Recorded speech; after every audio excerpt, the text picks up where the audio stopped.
Today we're out here at the Little Lake talking about why you might want to rethink everything you know about bass fishing. Stick around, you don't want to miss this one. You see him dig, he's bringing us. Oh, he's a big one. That's a nice fish.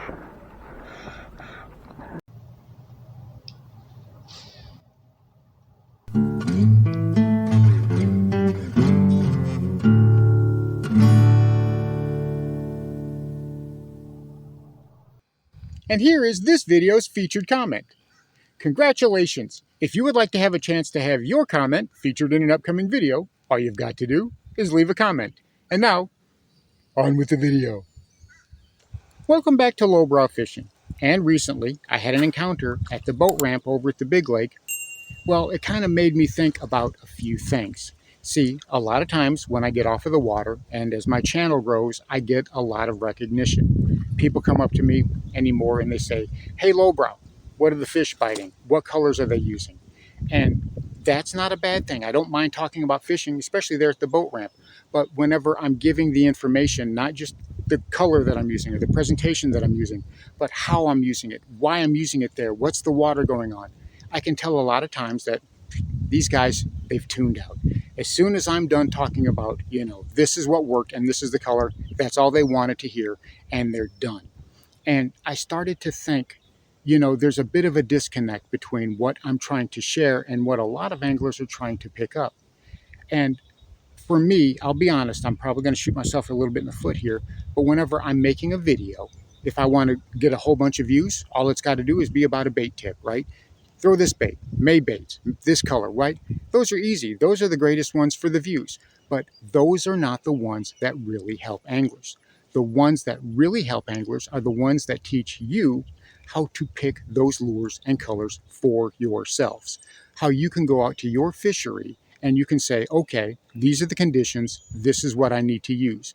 And realize that luck has nothing to do with bass fishing. When it comes to bass fishing, I don't ever think that I'm, going out there and having a lucky day or an unlucky day.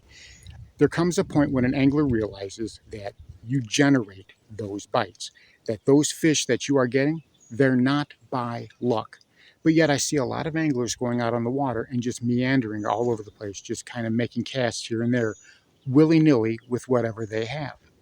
And whenever those things don't work, it's kind of odd because a lot of times I'll get held responsible. Like, well, I threw what you told me to and it didn't work.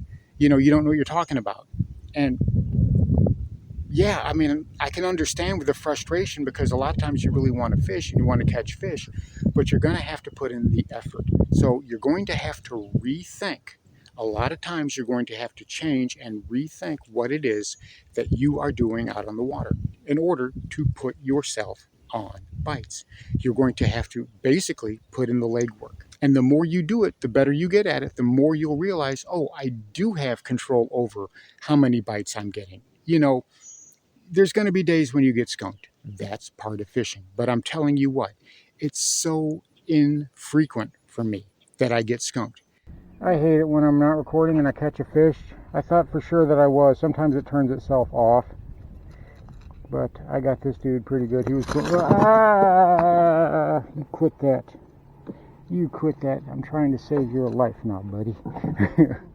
I got to perform surgery because that's the thing about treble hooks. Yeah. 3 treble hooks is you are not going to miss many of those fish. No. I mean, that's a nice little fish right there. I don't know, 16 inches, somewhere in that vicinity. Thank you, dude. That didn't take long once I tied on the jerk bait. Now, don't get me wrong. Whenever I'm doing a bait trick or bait hack, those are things that I actually really believe in. Take, for example, the Waco rig. It's something that I still throw. It's something that I use, and I caught a really nice fish here at the Little Lake using that very same presentation still today. So, I'm not blowing smoke. I'm not trying to pull the wool over your eyes. Those are things that I actually do. But the main purpose, the things that would give me the greatest amount of happiness is if you could come back to me and say, hey, Lowbrow, this is the pattern that I figured out. This is the things that I did because I spent time on the water and I was able to figure out, oh, they're holding up on this main lake point, or they're holding up in this hump, or they're setting up under this dock but not this dock. So you get to the point where you don't need me to tell you what baits to use for May or June or July or whatever month, but you can come back to me and say, hey, this is what's working on my fishery. Because whenever I'm telling you something, those are the things that are working for me. And like this discussion we're having right here, like this conversation we're having, this personal heart-to-heart conversation that we're having right here, this is something that's exceptionally important. It's not necessarily very big. I think it's like 50 acres. I got you. That's a good one. That's a good one, honey. Oh yeah, I'm recording. That's a good one, honey. On that purple worm. Ooh, where are you going? He slung my worm off. Oh, where are you going, buddy? Stand up here. You see him dig. He's bringing us. Uh-huh. That's a nice fish. Yeah, he's going to want to.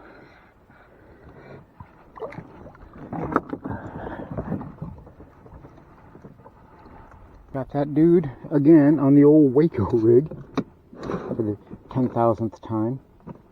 And he swallowed it. Have to go through. Let it have a good long breath right there.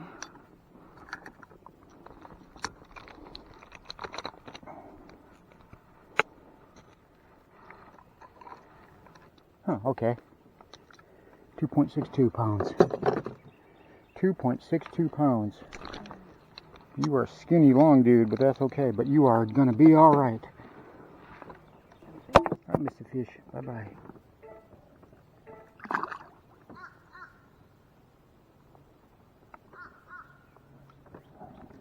There it goes. There it goes. A lot of guys, they don't have the right mindset for bass fishing. It's not that they're dumb. No, they happen to be exceptionally intelligent people, but they're going around backwards because, well, bait tips, bait hacks, those get views, those get clicks, and they're all over the place because it's easy to do, right? The videos that you need to be watching are the ones that talk about how to read your lake, how to read your water, how to put yourself on fish, and how to know for yourself what baits and lures are the ones that you need to be throwing. So these are the types of videos that you really need to be watching the most, because these are the ones that are going to do you the most good and help you out the most in your quest to become a better angler. So as I said, luck has nothing to do with it.